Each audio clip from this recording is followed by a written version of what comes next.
प्राचीन काल में एक राजा था। उसके दरबार में दो सेवक हमेशा उसकी सेवा में रहते थे। दोनों राजा के बहुत प्रिय थे। एक दिन पड़ोसी राज्य के महाराजा उनके महल में अतिथि बनकर आए। उनकी सेवा और स्वागत की जिम्मेदारी इन्हीं दोनों सेवकों पर थी। लेकिन उनसे एक बड़ी गलती हो गई। महाराजा तो वापस चले गए, पर उनके जाने के बाद राजा क्रोध से भर उठा। भरे दरबार में राजा ने कहा, इन दोनों ने ऐसी भूल की है जिसे मैं क्षमा नहीं कर सकता। इन्हें तुरंत फांसी पर चढ़ा दिया जाए। दोनों सेवक गिड़गिड़ाने लगे, महाराज, हमसे भूल हो गई, हमें क्षमा कर दीजिए।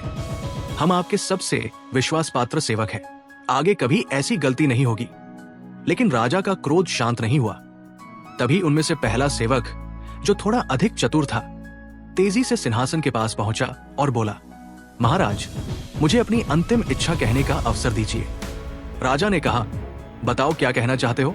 सेवक बोला, महाराज, यदि आप मुझे 1 वर्ष का समय दे दे तो मैं आपके प्रिय घोड़े को उड़ना सिखा दूंगा।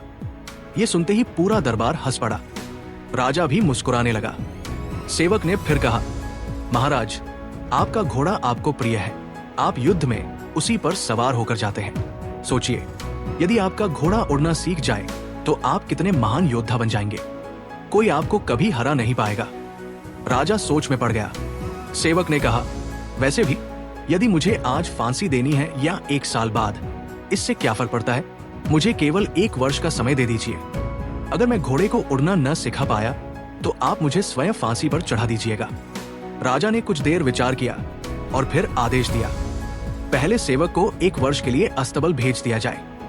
यदि ये घोड़े को उड़ना सिखा दे तो इसे मुक्त कर दिया जाएगा। दूसरे सेवक को अभी फांसी दे दी जाए। जब दूसरे सेवक को फांसी के लिए ले जाया जा रहा था तो उसने पहले सेवक से कहा, तुमने ये कैसी मूर्खता भरी बात कही। कोई घोड़ा उड़ सकता है क्या? तुमने केवल अपनी मौत 1 साल आगे बढ़ाई है। पहला सेवक मुस्कुराया और बोला, नहीं मित्र, मैंने सिर्फ 1 साल का समय नहीं लिया, मैंने अपने बचने की 4 संभावनाएं पैदा कर ली हैं। दूसरे सेवक ने पूछा, कैसी संभावनाएं?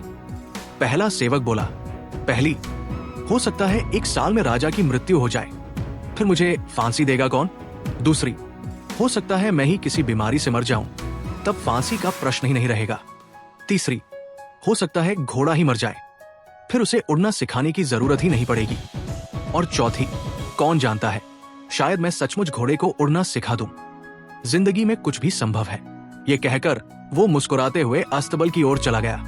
ये छोटी सी कहानी हमें सिखाती है कि जीवन में चाहे कितने भी कठिन हालात क्यों ना आ जाए, उम्मीद कभी नहीं छोड़नी चाहिए।